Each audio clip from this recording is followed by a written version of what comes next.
Hey guys, welcome to my YouTube channel. আমি দেফিন বলবো, তোমরা কেমন আছো? আশা করি সবাই ভালো আছো। আমি যে জিনিস নিয়ে কথা বলবো সেটা হচ্ছে, তোমরা থাম্বনেল দেখে অলরেডি বুঝতে পেরে গেছো আমি কি নিয়ে কথা বলবো। ট্রেলারটা গতকালকে এসেছে, তুফান মুভি ট্রেলারটা, আমি সেটা আজকে রিয়েকশন দিচ্ছি। তো আমার কীরকম লাগলো সেটাই তোমাদেরকে বলছি। আর যারা যারা তোমরা অবশ্যই ট্রেলার দেখোনি, তুফান মুভি ট্রেলার শাকিব খানের অলরেডি, সেটা তোমরা ইউটিউবে সার্চ করো, তোমরা অ্যাভেলেবেল পেয়ে যাবা অবশ্যই। তো আমার রিয়েকশনটা কীরকম লাগলো সেটা শোনার জন্য তোমরা অবশ্যই প্রথম থেকে শেষ পর্যন্ত তো তোমাদেরকে ভিডিওটা দেখতে হবে। তো একটা কথা বলে, এই সিনেমার ভিজুয়াল অসাধারণ। শাকিব খানকে বলে, শাকিব খানের লুক অসাধারণ। ওর একটা আলাদা সোয়াগ আছে এই সিনেমা তুফান মুভিতে। এবং এই ভিজুয়ালসটা মানে বাংলাদেশের ইয়েতে, মানে একটা ফেস কন্টেন্টে দেখেছিলাম যে বাংলাদেশের মানে ইয়েরাই করেছে, এটা টেকনিশিয়ানরাই করেছে ভিজুয়ালসটা, নাকি ওরাই বলছিল এরকম। তো ভিজুয়ালসটা খুব সুন্দর। আমি ভিএফএক্স এর কাজ জায়গা জায়গা দেখেছি, জায়গা জায়গা ভিএফএক্স কাজ অসাধারণ। আর শাকিব খানের যে অভিনয়, এবং এটাতে ডাইরেক্ট শাকিব খানকে ফোকাস করা হয়নি, শাকিব খানকে পরে ফোকাস করা হয়েছে। সে পরে এন্ট্রি, মানে একটা রাজার মতন সে, না মানে, সে কোনো গুন্ডা নয়, সে কোনো কিছু নয়, সে একজন মানে রাক্ষস, মানে গিলে খেতে এসছে সেরকম একটা ব্যাপার। মানে ডায়লগে সেরকম বলছে। আর চঞ্চল চৌধুরীকে দেখানো হয়েছে, এবং এটাতে কিছু অ্যাকশন, তারপর অসাধারণ কিছু মিমিকে দেখানো হচ্ছে। মিমি কিন্তু কিছু বুঝলাম না, শাকিব খান যখন মিমিকে গলা টিপে ধরে, মানে নিশ্চয় মানে মিমি মনে হয় চক্রবর্তী, সে শাকিব খানকে ধরা, পুলিশের কাছে ধরিয়ে দিয়েছে, তখনই মনে হয় সে মানে গলা টিপে ধরে, সেই ধরনের কিছু একটা মনে হচ্ছে দেখে। তো ফাইনালি আমার ট্রেলারটা খুব ভালো লেগেছে, এবং প্রথম থেকে শেষ পর্যন্ত টান টান উত্তেজনা।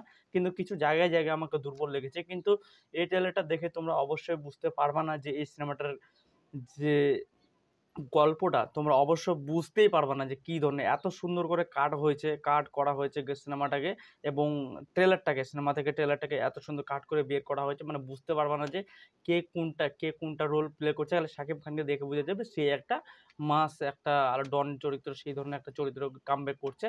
তো আশা করছি ট্রেলারটা আমার খুব ভালো লেগেছে, আশা করছি সিনেমাটা আরও খুব সুন্দর হবে। এবং মিউজিকের কাজ অসাধারণ। আর কি বলবো, এটা তো আমাদের কলকাতা ওয়েস্ট বেঙ্গলে রিলিজ হচ্ছে, এবং আগে আমি শুনছি আগে নাকি এটা বাংলাদেশে রিলিজ হবে। বাংলাদেশে অলরেডি হল লিস্ট চলে এসছে, কমসে কম 2 থেকে 250টা হলে রিলিজ হয়ে গেছে বাংলাদেশের যে তুফান মুভি হল লিস্টে। অবশ্য আমি দেখে নিয়েছি, আজকে দেখলাম সেটা। তো পৌশালীদির ভিডিওতে দেখলাম সেটা, বুক মাই শো, এবং আমাদের এদিকে তো রেটিং দেওয়া শুরু হয়ে গেছে বুক মাই শোতে।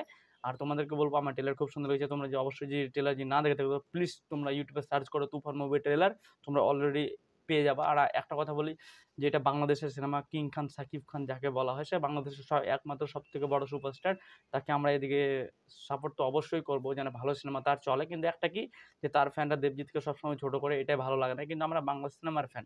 তো ভালো থাকবা, টাটা, টেক কেয়ার। শাকিব খানের তুফান মুভি ট্রেলার খুব ভালো লেগেছে আমার। ভিজুয়ালস, গান, এবং কিছু কিছু জায়গায় ক্লিপ, এবং কিছু কিছু জায়গায় ভিএফএক্স এর কাজ, এবং শাকিব খানের লুক, এবং চঞ্চল চৌধুরী, এবং অসাধারণ, সবাইকে খুব সুন্দর লেগেছে। আর আশা করবো এটা বাংলাদেশের সিনেমায় blockbuster hit, all time blockbuster হবে মনে হচ্ছে এবার।